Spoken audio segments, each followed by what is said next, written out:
கரெக்டாக 28 வயசில் என்ன செஞ்சேன், குடும்ப பொறுப்பை நான் எடுத்துக்கிறேன், நான் உழைக்கிறேன், உன்னோட கல்வி செலவுக்கெல்லாம் நான் பார்த்துக்கிறேன், நீ வந்து 2 வருஷம் உழைச்சி படித்து எப்படி ஒரு கவர்மெண்ட் வேலை வாங்கிடணும்னு சொன்னேன்.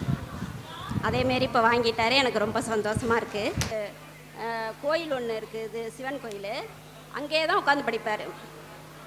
மத்தியானம் 12 மணிக்கெல்லாம் வந்து மணி அடிக்கிற சமயத்தில் ஐயர் கூப்பிடுவார், தம்பி தான் மணி அடிப்பார். கோயில் மணி அடித்தவருக்கு கவர்மெண்ட் வேலை கிடச்சிட்டு. இன்னும் கோயில் ருத்ராட்ச மாலையை கட்டலை பாருங்க. அவன் கோயிலில் மணி அடிச்சுக்கிட்டு இருந்த என் பிள்ளைக்கு அப்பாயின்மெண்ட் ஆர்டர் அடித்தான் பார்த்தீங்களான்னு கெத்த பார்த்தியா?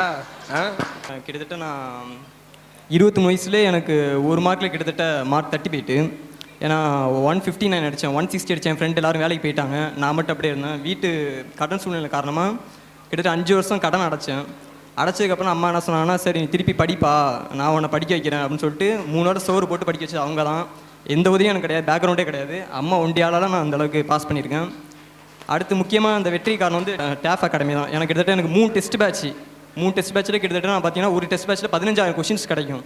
3 டெஸ்ட் பேட்சில் கிட்டத்தட்ட 45,000 கொஷின்ஸ் கிடச்சிச்சு எனக்கு. அதுக்கப்புறம் நல்லா பெர்ஃபார்ம் பண்ணான்னு சொல்லிட்டு வெல்ல முடியும் ஃப்ரீ பேட்ச் எனக்கு கொடுத்தாங்க சார்.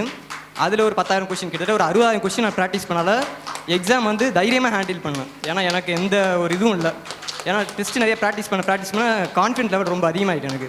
அதெல்லாம் போய் டக்குன்னு ஓஎம்க்கு ஒரு மிஸ்டேக் இல்லை, கரெக்டாக அடித்தேன், போஸ்டிங் வாங்கியாச்சு. இப்போ அடுத்து எல்லோரும் நீங்கள் ட்ரை பண்ணுறது வந்து ஹார்ட் ஒர்க் நெவர் ஃபெயில்ஸ். அதாவது வந்து எப்போதும் கடின உழைப்பு வந்து என்று தொடர்ந்து படிங்க, கண்டிப்பாக ஜெயிக்கலாம்.